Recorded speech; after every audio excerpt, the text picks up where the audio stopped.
Sorry about this. French bloody food. The Vicar's letter to Breamore, which I read at the lunch during our session with the Glamour twins.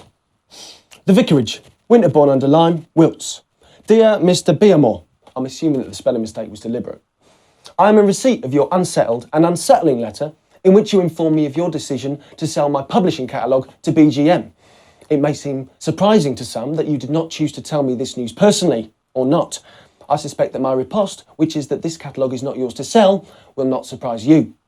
Perhaps my intention to serve you with a High Court writ to halt this sale may help focus your mind. I never knew that Breamore owned the Vicar's publishing. The circumstances under which my publishing catalogue came under the administration of R&B management are quite clear. When I first began receiving money for my production work, Melville Oliver Spence, a promising student of politics and economics and general good egg, undertook to be my manager. We had never and still do not have a contract. We were two idealists dreaming of a relationship founded on partnership rather than opposition. We believed that an Englishman's word might still be his bond and that business might be conducted on a basis of trust and goodwill. Distant times indeed. When I began to get publishing credits, Melville administered these on a basis of shared ownership. As the rock and roll lifestyle gradually eroded Melville's health, he merged his management interests with your own. In effect, your firm, R&B Management, took over his business. Immediately on your arrival as my manager, you requested that I formally assign my publishing interests to you on the basis that this would enable you to collect my royalties and protect my copyright interests around the world. I asked you what would happen in the event of a sale and was told that I would receive my share. From the substance of your recent letter, I assume that you are now unable to recall this conversation. It would appear that you, as my manager and lawyer, recommended to me a course of action which was clearly detrimental to me. I lost control of my copyright and hugely beneficial to you. You gained a valuable asset. In not acknowledging your conflict of interests and not recommending third-party counsel, you fell below acceptable practice, and on these grounds I dispute your right to sell my catalogue for, I understand, a 7-figure sum. I told you this was dramatic letter, punksters, and there's more. I terminated my relationship with R&B Management less than 2 months after the merger when I realised that the new firm no longer represented those ideals which the old one had professed. I also discovered that the partnership had been party to an insurance scam where they were claiming large insurance payouts from cancelled concerts which had never existed. Somewhat strangely, given his almost total absence from the business at this time, Melville's signature was on all of the incriminating paperwork. He left the firm and served his sentence. He is now to be found managing the Glamour twins, with whom I shall be working today. Indeed, if you yourself were not mysteriously absent from your own office, you would be able to hear the healing sound of music as you work. Yours, disappointedly, the Vicar.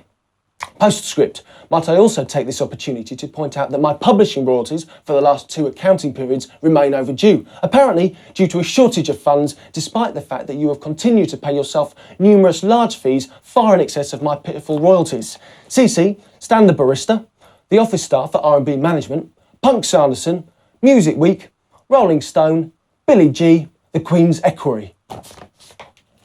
The Vicar pulled me aside as soon as I'd finished reading the letter. The company no longer manages and protects the interests of the artist. It now works to protect the interests of the managers. The Vicar sighed. Things are not as bad as they seem. They are worse than that. They are also better than that. Oh, I didn't know what to say. I pointed to the list of CCs. Why all these people? Richard will hate nothing more than washing his dirty linen in public. It is his Achilles heel. He looked at the list.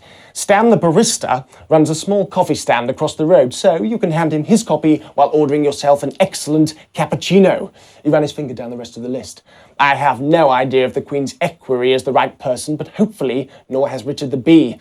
He has been working for several years with a number of charities in the hope of landing himself a knighthood or an OBE, and hopefully this might set them right. Yeah, and what about Billy G? Yes, she must have a copy. Oh, you mean, shall we proceed with the case? Why, of course we shall. I shall, however, raise my already extortionate fee by exactly the amount that I am paying my lawyer so that Richard the Bee can bear the full costs of his foolishness.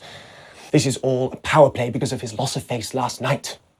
I took the letter and set off in search of a photocopier, which I discovered hidden under the stairs. It's difficult to imagine that an inanimate object could cause such chaos in my life. A faulty condom, a black leather belt, a pretzel, but a photocopier? it's not exactly easy to give it the necessary sense of importance. Perhaps a name would help. After all, this particular machine was almost alive. It had this unfortunate habit of flashing you in the face, yeah, all right, calm down in the cheap seats, whenever you lifted the lid too high.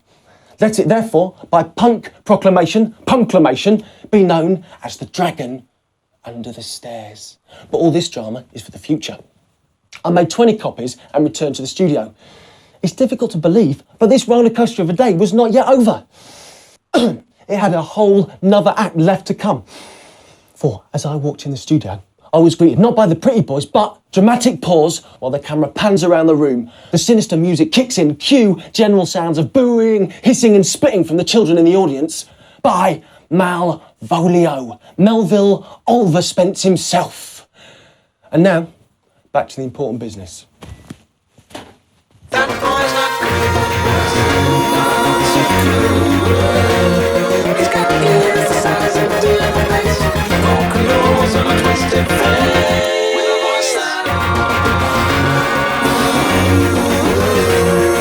Punk Sandalford. He came over and shook me as if I was a rag dog.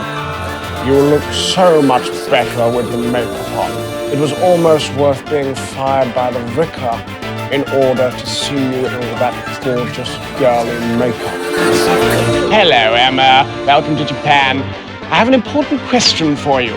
I trust that you will not let any ridiculous feminine sensitivities get in the way of a perfectly sensible question. What contraceptive do you use?